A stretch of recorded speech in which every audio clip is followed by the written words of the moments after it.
আজকে টানা চতুর্থ দিনের মতো ইনকিলাব মঞ্চ তাদের মুখপাত্র শহীদ শরীফ ওসমান হাদির হত্যাকাণ্ডের বিচার এবং জড়িত খুনিদের গ্রেপ্তারের দাবি নিয়ে শাহবাগে অবস্থান করছে। প্রচন্ড শীত উপেক্ষা করে কিন্তু এখানে মঞ্চের যে কর্মী যারা রয়েছেন এবং কি সাধারণ মানুষ যারা রয়েছেন তাদেরকে কিন্তু আমরা দেখতে পাচ্ছি তারা এখানে অবস্থান করেছেন এবং কারো কারো হাতে বাংলাদেশের পতাকা রয়েছে, কারো হাতে রয়েছে লিফলেট, প্ল্যাকার্ড, এসব নিয়ে কিন্তু তারা প্রতিবাদ জানাচ্ছেন। এই হত্যাকাণ্ডে যারা জড়িত তারা এখনো কেন গ্রেপ্তার হলেন না, এই আক্ষেপটি কিন্তু তারা জানাচ্ছেন। একই সাথে এখানে মঞ্চে আমরা দেখতে পাচ্ছি যে ইনকিলাব মঞ্চের সদস্য সচিব আব্দুল্লাহ জাবের যে রয়েছেন তিনিও এখানে উপস্থিত রয়েছেন। তো সবকিছু মিলে তারা কিন্তু এখানে এখনো অবস্থান করছেন এবং বারবার একই কথা বলছেন যে হাদির বিচার না হওয়া পর্যন্ত তারা এখান থেকে উঠবেন না। প্রতিদিন তারা তাদের কর্মসূচি পালন করবেন। আজকেও তারা এই শাহবাগ চত্বরটি কিন্তু অবরোধ করেছেন এবং অবরোধ করে তারা তাদের এই দাবিটি সরকারের কাছে জানাচ্ছেন।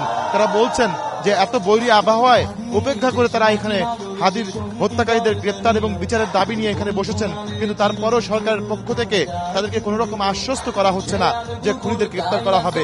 খুনিরা কি এতটাই ক্ষমতাশীল যে তাদেরকে ধরা যাচ্ছে না? তাহলে সরকারের ক্ষমতা কোথায়, এমন প্রশ্নও কিন্তু তুলছেন এখানে যারা এসেছেন। তারা বলছেন যে হাদিকে যারা হত্যা করেছে তারা কেবল হাদিকেই হত্যা করেনি, তারা ৩৬ জুলাইয়ের চেতনাকে হত্যা করার অপচেষ্টা করেছে।